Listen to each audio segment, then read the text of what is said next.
It is 10 o'clock Pacific, and we have some folks trickling in. Why don't we get started with introductions? My name is Tyler Finn. I lead community for Spot Draft, and I am super to have three very interesting and opinionated panelists with me today to be talking AI for in-house legal, and hope we'll have a pretty sort of conversation around what's really viable and further out in the future.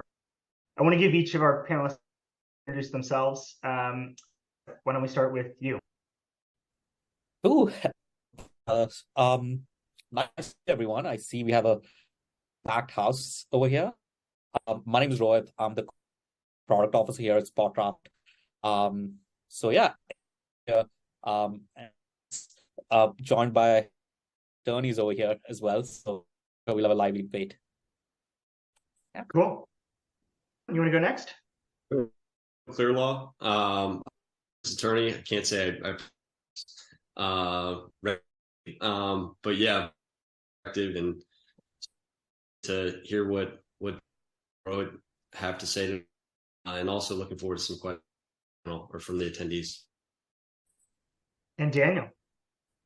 Yeah, I'm Daniel, CEO of Legal On for our business. Prior to this, Texas for about 5.5 years was there, and joined Texas once it acquired a company founded and led called Ravel right after law school. So all training, I think Jordan and I are both. Jordan, you went to Stanford too, right? Both Stanford grad. Yeah, cool. Super excited to be here.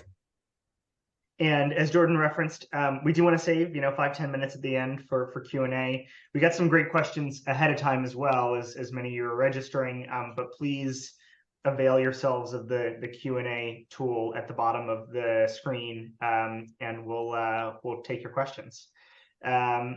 Before we get into the conversation specifically around legal tech, I want to ask each of you how you're using generative AI tools, which are really popular, in your day-to-day work. And we're going to have a poll that pops up here where all our panelists are answering this. That way we get a sense of what the audience is doing. Let's go back in the other direction. Daniel, you want to kick this off?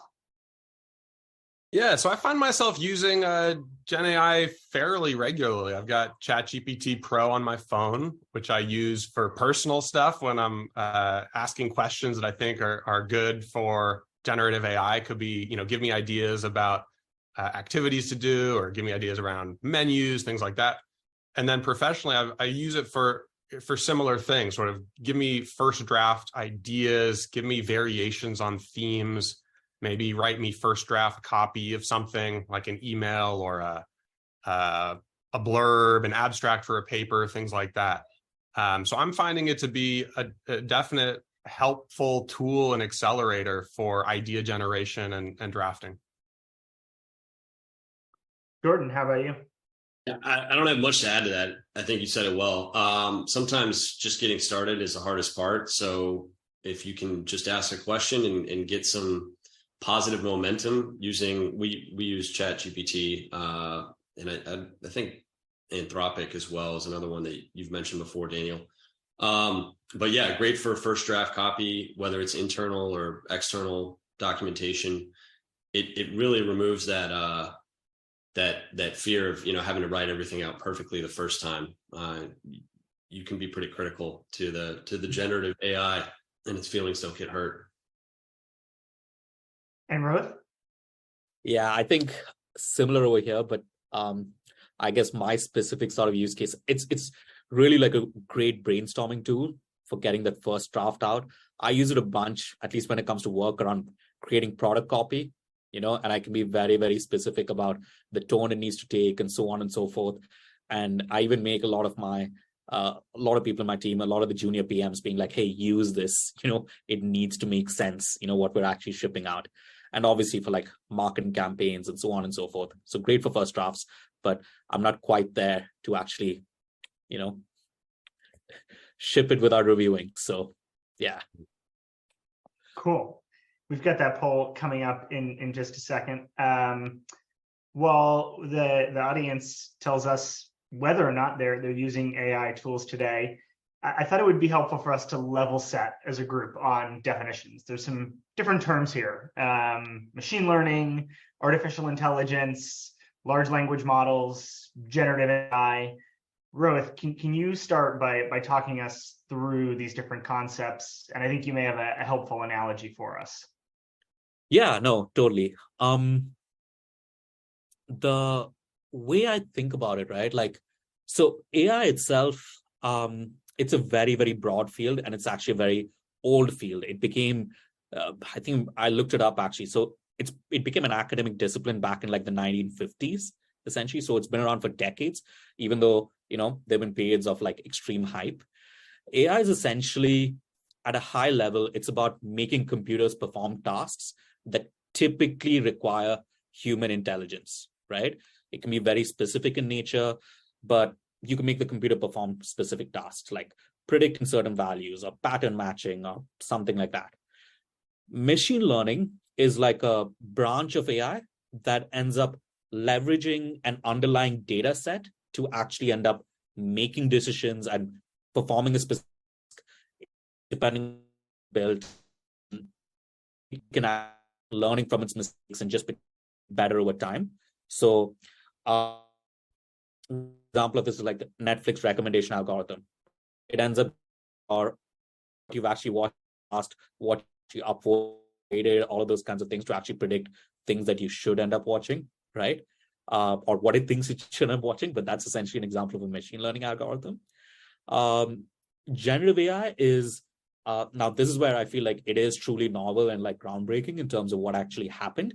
By no means is it perfect, but at a high level, it's again an AI, a field of AI or a branch of AI that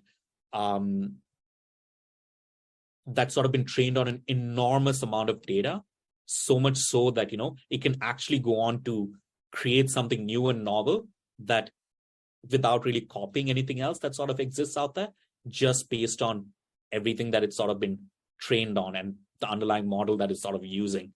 And you can end up, and when you see generative AI, it's not just like ChatGPT. Like generative AI means you can create like audio files, text, music, art, and there's a bunch of different apps and applications that are being built on top of generative AI over there. I think about LLMs almost as like a subset of generative AI. And what I mean by that is it's specifically focused on text more than anything else, right? It leverages LLMs can essentially designed to understand and generate huge, right? And as any model on the generative AI side, trained on like an enormous amount to make sure the program itself can understand the language, the context, and so on and so forth. Yeah. And you have an analogy that I thought was, at least I used it to my parents. Yeah. So yeah, it's something I use quite often. I don't perfect, but the sort of think about it is like, imagine like, and I cook a lot, so I use this analogy because of that.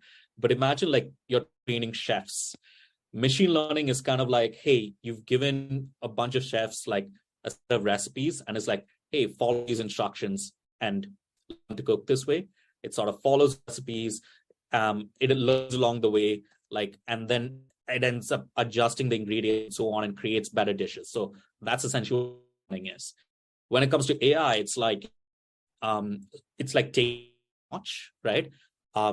May or may not have like cook ideas, like, and on like following instructions to create dishes. They can also go on to invent new dishes, right? Based on the ingredients that are there and so on and so forth. Now, these dishes may already exist, things that they've seen before, ordered from other people and so on. When it comes to AI, I think about it, this super duper experienced chef that sort of spoken to every other chef on the planet, knows different kinds of cuisines and like all these different opinions to actually go on to these very, very niche, interesting, novel dishes nobody's ever thought of, nobody's ever before. That's essentially what I feel like, generative AI could potentially, like the analogy of what I feel like it's doing at some level. But obviously you have the wild and crazy that end up creating that just do not make sense whatsoever, but that's there.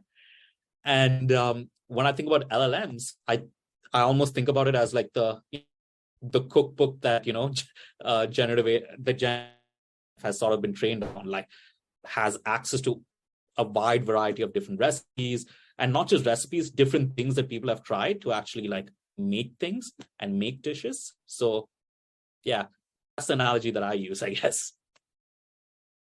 Cool. Why don't we get into how these concepts apply to legal tech? And I think we've got sort of like an interesting poll result that'll be shared out with everyone in just a second. About, let's see, yeah, here we go. 23% of the group, 35 people respond. 20% of the group is using AI tools pretty frequently in the day-to-day. Good number of have tried them out or want to. I am actually happy to see that a few are a bit skeptical of doing so, because I think we're going to talk about that today. Let's talk about AI and legal tech. What's the low-hanging fruit here, right? Like, how do we think that every in-house commercial lawyer should be using AI tools today? Jordan, I'm going to kick this one to you to start. And so this is going to focus on the commercial legal team, and specifically with contracts, because that's our focus. And I think that's where it's the most useful to leverage the low-hanging fruit, because as a commercial legal team, if you're a team, you probably have set standards, contracting preferences are, where you can give and get. I think once you have that, there's no reason that right now any third-party paper especially should be run through and analyzed, key data, key terms that you care specifically, and really of doing that at intake, so that before anyone on your team actually look, they can get a heads up and it serves a checklist of, I really need to make sure that the indemnification in this is good, because the AI tool I'm using has said, look out, there's an alert, or maybe specifically what differs from what you normally like to see. And I think the onboarding for that is pretty simple, because a lot of in-house legal teams already have an intake tool. It's not always by email, but there's a lot of great process automation tools that just leverage email as well. So you can integrate it pretty easily, and it doesn't require a huge amount of upfront work if you already have some guidelines and preferences around your language, which most legal teams do. By the time you're a team, you've set those standards. So that's where we like to start, and I think the risk is relatively low. We can talk more about the risks with all sorts of AI, including LLMs later, but because it's the intake process, a human's definitely going to look at it and check it. So you don't have to worry about the AI tool making mistakes as much. Daniel, you got some thoughts here too? Yeah, I agree with what Jordan said. I think intake is an interesting place to start. And I'd focus just on generative AI for now. And I'd also be clear that there's a difference between what you could do off the shelf with something like ChatGPT or Anthropic or Google's Bard, if you have it. For those, if that's all you have access to, I think those are interesting tools to use for things like first draft of a clause, or first draft of maybe a very simple contract template, or it could be around idea generation in some of those forms. It could be variations on clauses, for example. But I also tend to think that some of that low-hanging fruit, if all you have access to is kind of these off-the-shelf systems, those improvements are around the margins for you. Probably they're not going to unlock necessarily 10x type, bigger automations that are possible, for which you still need, I think, kind of a professional layer on top that is going to integrate this kind of technology into your workflow and upgrade it in important ways, and not just around things like security and data handling, but upgrade it fundamentally in terms of how accurate it will be, the voice that it speaks in, kind of the level of granularity that it gets to. I think we've found, as we work pretty extensively with these models, that you cannot and should not fully rely on them to, for example, review a contract. It will miss important things, and it will do it inconsistently, right? It'll do sort of different things every time. And so that's the kind of flaw where you need to make sure that you're thinking about what's available off the shelf, what's available in a more professional grade, and incorporating it as part of a process where, like Jordan said, there will be a human reviewing output before something kind of moves to the next step. We've talked about generative AI. There's a lot of focus today around generative AI, but are there other sort of helpful feature sets that are, let's say, machine learning driven that aren't generative AI tools that folks should be availing themselves with? Or is the focus, I guess, in the right place here? Daniel, you want to start here and then go back around, Jordan and Rohit? Sure. Yes and yes. I think there are other helpful feature sets that are ML driven, and generative AI is also an exciting place to focus. So to go a little bit deeper on that, I do think what we found at LegalOn, for example, is we use non-generative models to do a full contract review. So we've found that the accuracy we're able to get, consistency we're able to get, and the sort of inspectability of knowing why something works or doesn't work when we're looking for a particular issue in a contract, we can get better results by using, I guess you would call it, more traditional machine learning models to identify and extract information from contracts. But we then can layer on top of that generative AI. So for example, over this summer, we launched a feature that said, when we spot an issue for you within a contract as part of our review, we'll have a suggestion for how you can fix it. And we can implement that suggestion for you if you click a button, and we'll use generative AI to make a red line for you that corrects the issue using language that we know is authoritative and accurate. So it's a really interesting combination of saying, here's something that sort of traditional machine learning is really good at, spotting issues. And here's something that generative AI is really uniquely capable of, which is integrating language and incorporating that really smoothly and elegantly. So I'm really excited about where the next 12 to 36 months are going to take us with generative AI. And I do think it's a really great place to focus because there's so much opportunity, especially in legal, which is so text heavy. Jordan, do you agree? Yeah, I mean, he nailed it. Like using traditional, what we call traditional, maybe ML and generative AI together is essential in my opinion. And I think the way to look at this is the creation of the combustible combustion engine. So if you go back and look at old photos of the very early cars, they were called horseless carriages for a reason. They looked like carriages. And then they put an engine on it. They didn't need a horse anymore. But our cars don't look like that anymore for the most part, unless your truck's jacked up. Because they weren't safe. They were really dangerous. They tip over all the time. So LLMs, in a sense, are this new combustion engine, and we're still figuring out the best way to make use of them and make them safe, less risky. They inherently make stuff up. That's what they're designed to do.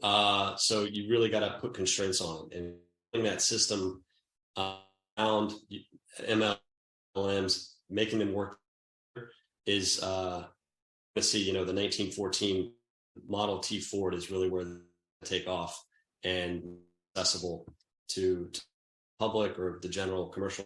And we're just yet. So while I agree with what Daniel said, I would just caveat the focus is on LLMs right now.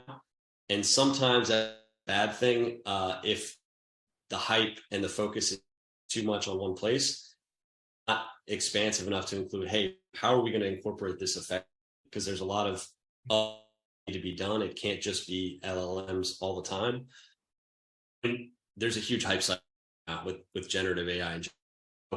I hope poison the well with expectations, beyond the moon, because there's still a lot to be done to make them the most effective they can be. Do you have any other thoughts here, Rohit? Yeah, I mean, definitely agree with what Daniel and Jordan mentioned over there. In the world of legal contracts, I feel like really and investing in generative AI is, and it's almost like silly. There are a lot of problems with it, making stuff up, all that.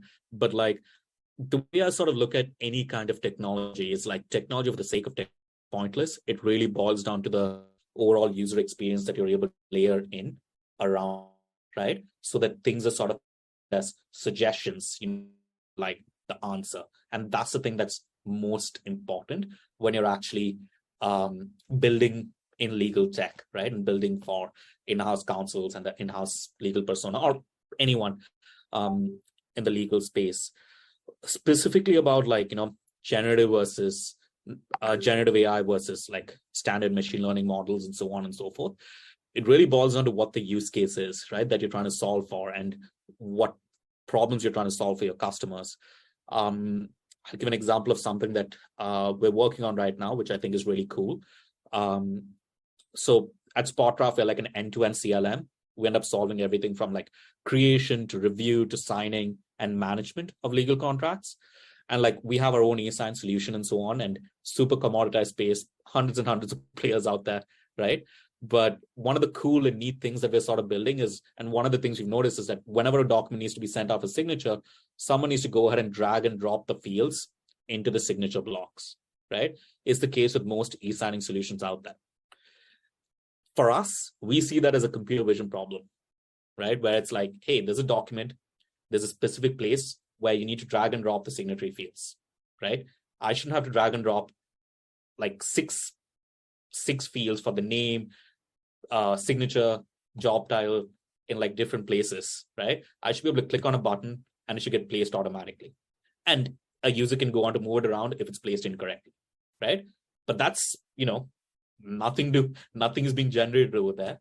But I feel like I'm excited to launch this because everyone goes through this flow, right? So it's going to be a huge value add for our users. So use it where it makes sense, So yeah. Let's talk more about what's possible today before we get into maybe the slightly more controversial piece, which is like maybe what promises are being made that aren't quite possible today. I want to go around and give each of you an opportunity to talk about how you're incorporating AI into the products that you offer and where you really see this working well. Daniel, why don't you kick us off here? Sure. So at Legal On, just to orient folks really quickly, what we offer is automated contract review. You upload a contract and we use machine learning to issue spot within it. We're looking for a bunch of different things that should be there and a bunch of things that should not be there, depending on what kind of contract it is. And so we use, as I mentioned, traditional machine learning approaches to do that. We create examples of what we think a great contract of a particular type looks like. And then we use traditional machine learning to break that apart and spot issues in any contract that you've uploaded that you want to review.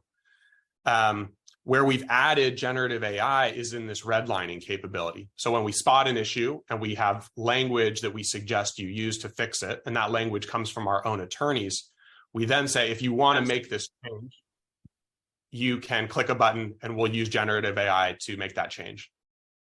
So that's the first thing that we've launched. And I think what we found as we built that has given us a lot of, I think, insight and ideas about where we want to go next too. So what we found off the shelf was when we were using essentially ChatGPT, the language models behind that, off the shelf, that redlining capability was not very good. It was accurate maybe 50% of the time. And the standard that we wanted to hold it against or ourselves against before we launched product was, is this the kind of red line that an experienced attorney would look at and say, that's flawless and I'm ready to move on?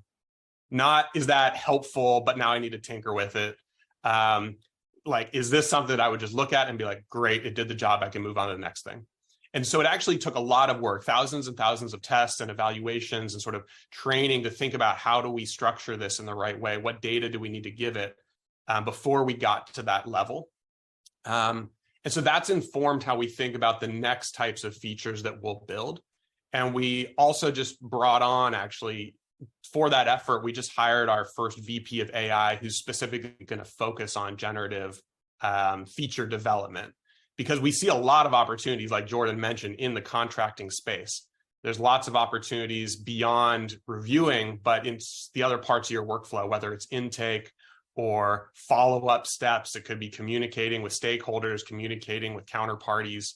There's all sorts of ways that using language to help you in this process is powerful. But then combining that with things that we've already done and built over the last 6 years as a company related to comparison, related to pattern matching, and extraction of information from contracts. So yeah, I think it's a really exciting space, but it does take a significant investment, and it's not kind of flip a switch overnight things start to work. So that's one of the things we can talk about as you think about what's real and what's vaporware. There are some signals about things that might be overhyped that we can get into.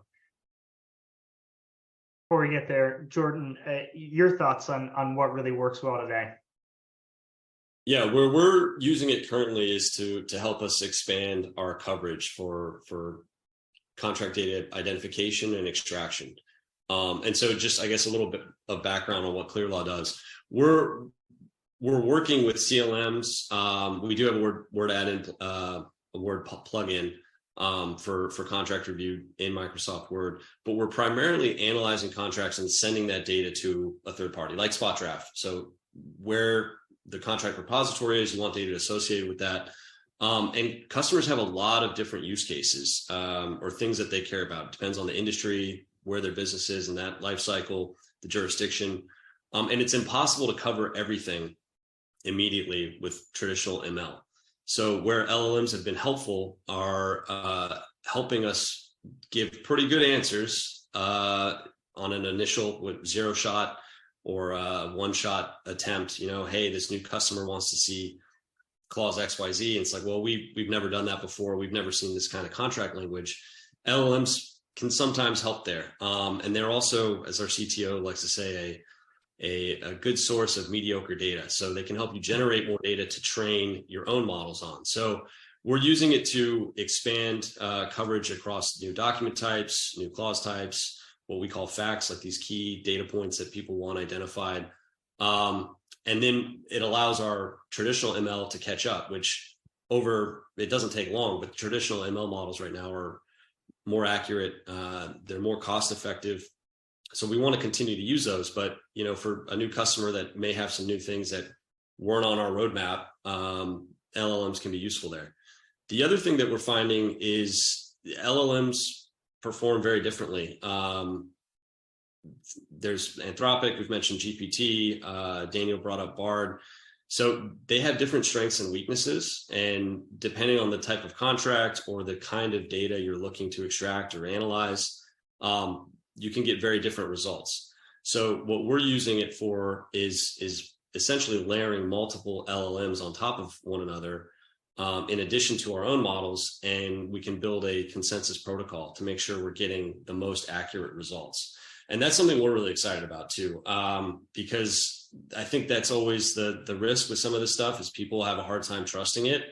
And I think most in-house counsel that are realistic don't think that they're always going to catch 100% of issues, but that is often the standard that these tools are held to.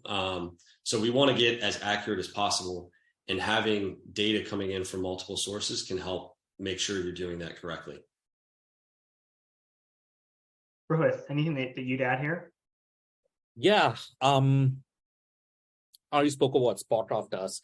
But thing I want to sort of like highlight again, it's the user experience is really everything over there.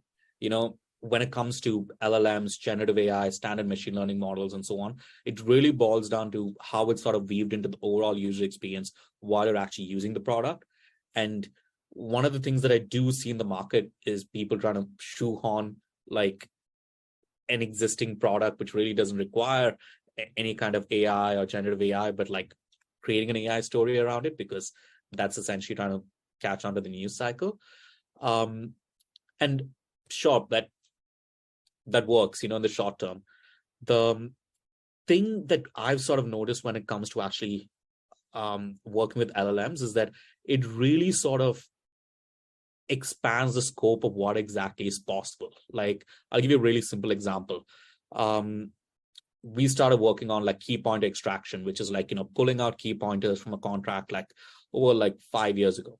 We use standard like BERT models, which were essentially trained against like a standard set of data to actually pulling out key information like party names, purpose of the contract value, all of those different kinds of things.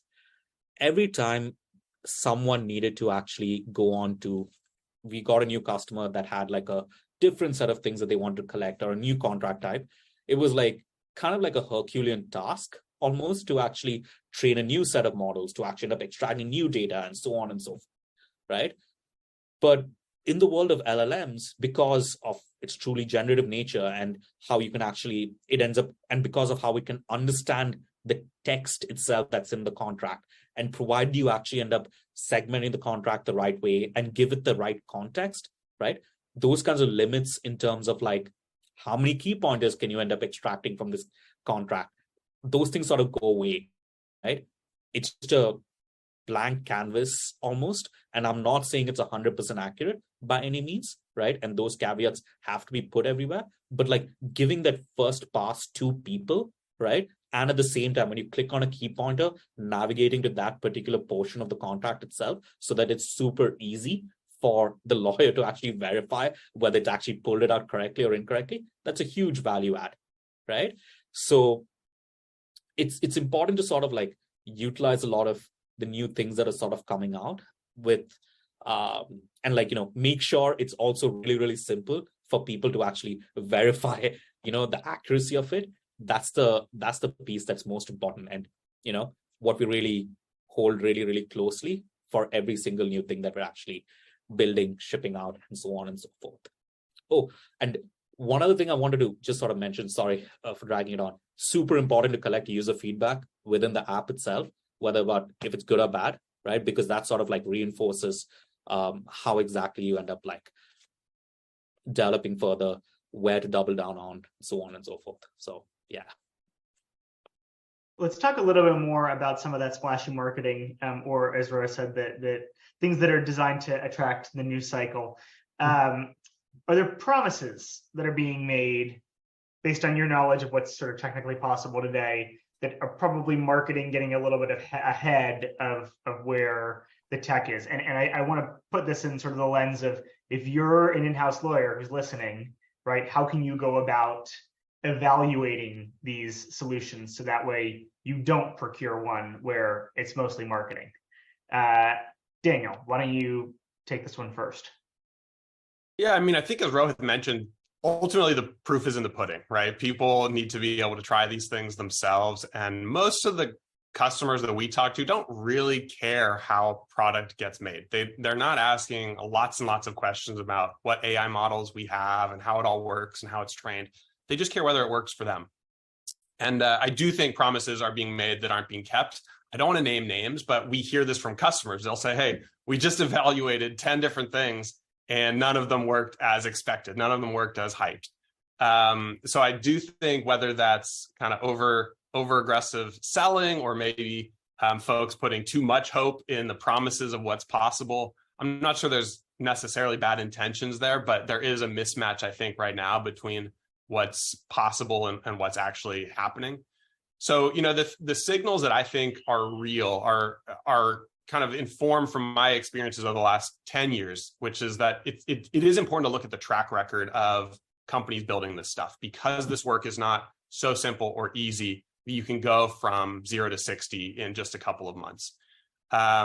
So I think it's important to look at, does the company that's building this thing have a track record of doing this work? Do they have the size and the scale to be able to properly invest in it, to have the teams that are working on data, that are working on evaluation before a customer is presented with something? Because if they're too small or they're too new, they probably don't have as much infrastructure to do that. They may not have actually differentiated on top of what's available off the shelf in any super sustainable or differentiating way. And conversely, I think there's kind of a Goldilocks zone where if you're too small, it's still hard to do this work. If you're too big, you're also somewhat inflexible, right? You've got thousands and thousands of customers. You're going to move more slowly for a variety of reasons. So I think there is kind of a Goldilocks zone of mid-sized companies that have the size and the scale to do this work, and the nimbleness to move quickly. And that's what I see in some of the products that we use to run our business, and which ones are actually rolling out AI successfully, sort of in this Goldilocks zone where you're like, oh, it's impressive that they rolled something out. It didn't come out on January 1st, a month after GPT, but it's not just a press release that's going to come out 12 months from now. It's like stuff that's being launched over the last 3 months and feels real and feels like it's well thought out and working as intended.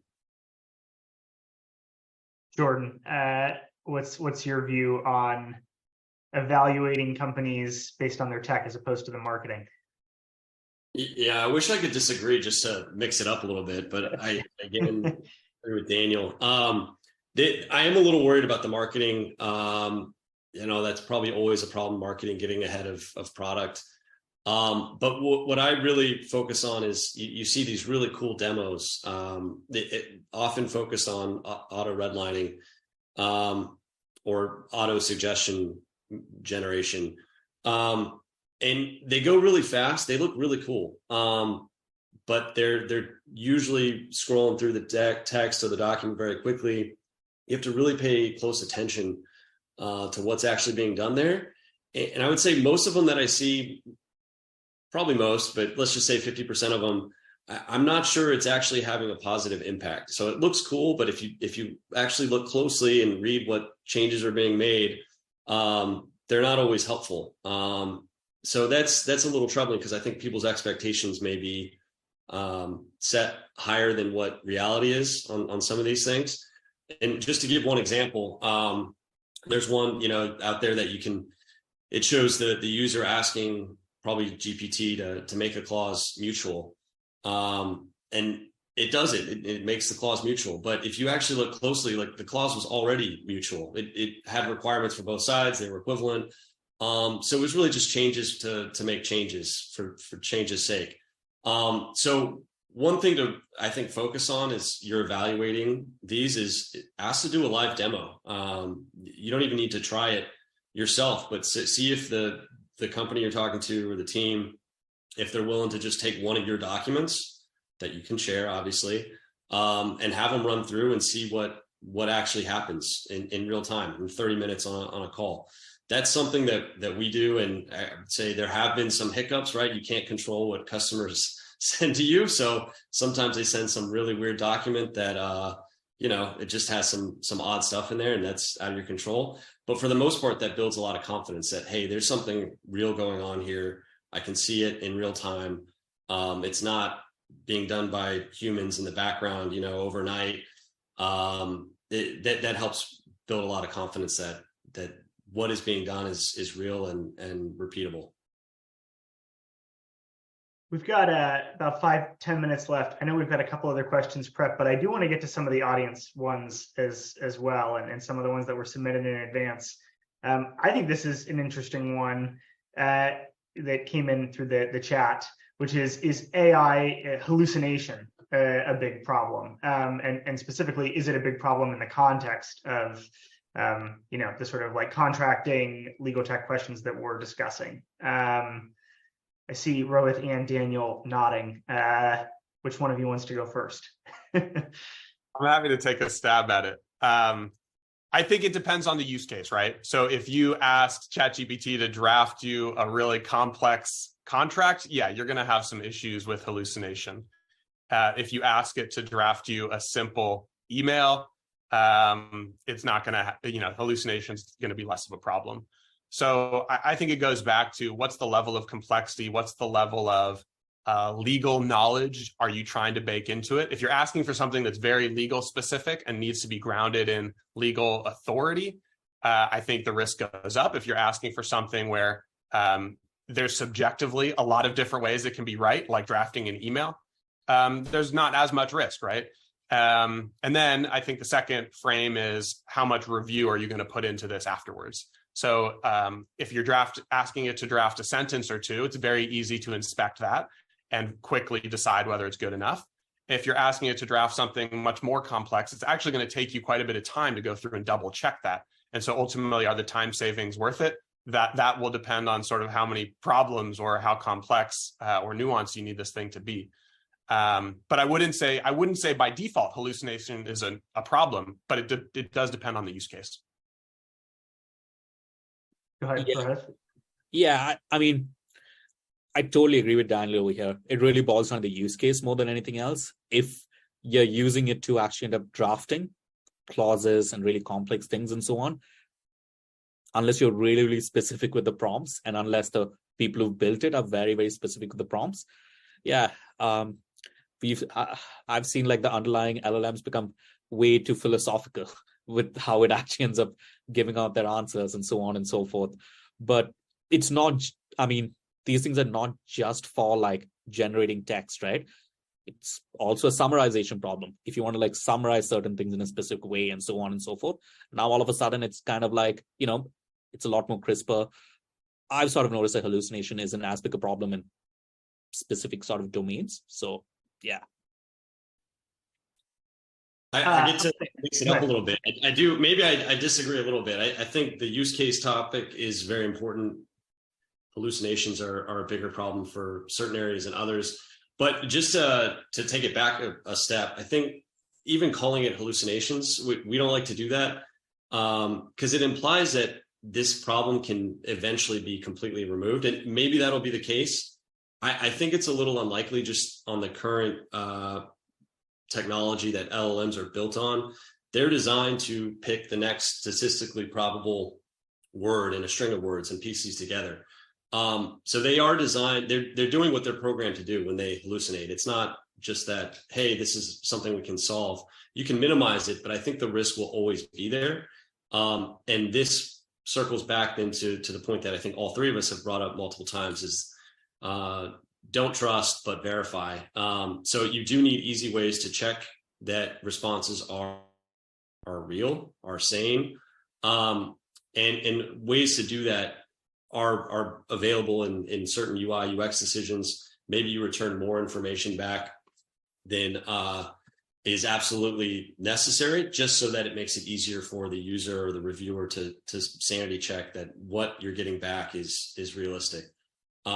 So that, I don't know if that was exactly a disagreement, but maybe slightly, finally. I want to sort of like combine a couple of questions that are coming in. I think a lot of which revolve around when's the right time if you're an in-house legal team to invest in this sort of technology. Is it today? Is it 18 months in the future? Curious for your views on when you think leveraging AI will become really important, or should you be trying it today to learn? Go ahead. Yeah, I think I can take this, or I can take the first stab at this. I actually feel like the way to sort of look at it is to really identify like the key problems that you have in your business and within your function, right? What are the top 3 things that you're actually looking to solve for, right? What's the best solution out there to actually solve it? And sometimes you may not even need to buy something. It's about changing the process internally to actually remove the bottleneck or something like that, right? So when invest in it, I feel like it really boils down to what are the problems you're looking to solve for and where you are in that sort of, where your company is, so on and so forth. That's sort of like at some level a cop out, but honest answer. Like, don't go looking for tech, keep looking for tech. That's my thing there. Yeah, I would add on to that. I do think now is a good time to do it. I think there are product capabilities that are getting today that were not unlocked years ago or 5 years ago. The places I'm seeing that, for example, working with alternative service providers, ASLPs, that are doing high volumes of contract reviews for corporate customers. And, the core around an ASLP business is you have sort of people optimization and process optimization and technology as part of that. And we've seen a lot of ASLPs coming to us for technology today that now feels like it can solve their problems. Now, today, it can actually help them review contracts faster, whereas a year ago or 5 years ago, it was not able to do that successfully. And these folks are very attuned to whether it works or not because it's such an important core part of their business. It's basically everything in terms of like, can technology help them review contracts faster? And so to me, it's kind of really telling and indicative that there's this renewed interest in technology for something like contract review from these folks who are constantly evaluating it year after year, because when it becomes available, it's so helpful to their business. So I think it's a great time to be looking at solutions, and they're only going to get better. So there is a lot to sift through. There's a lot of options. There's a lot that will continue to come. But I don't think that's a reason to wait, because if there's something out there that can solve a pain point, like Rohit mentioned, but it's a good time to get started. Let's see the results of the last poll. This is pretty good. I think this is probably what we would expect, which is, a good number of people who want to be early adopters, some who want to try, and a few who want to wait and see. Jordan, I want to give you a chance to have the last word here as we're about at time. I don't really have much to add. I think both gentlemen covered it. Use case, and it's always a good time. I guess this is the one thing I'd add. Think about the roadmap too. Like, where we are today is not where we will be, or anybody will be in 12, 18 months, 2 years. There is going to be more stuff coming out. So do what you can to gauge flexibility and what that future roadmap looks like. Great. Well, thanks very much to our three panelists, Daniel and Jordan, and to the teams at SpotDraft, Clear Law, and Legal On, who all worked really hard to make this possible. I love that we have like 10 questions and we only got to 3. If you've got a question that we didn't get to, reach out to any of us, and I'm sure we're all happy to respond, whether it's on LinkedIn or folks are on Twitter or whatever it is, to get back to you. Thanks very much for joining today, and to our panelists, and hope to see you on the next one. Thank you. Appreciate it. Thanks, everyone.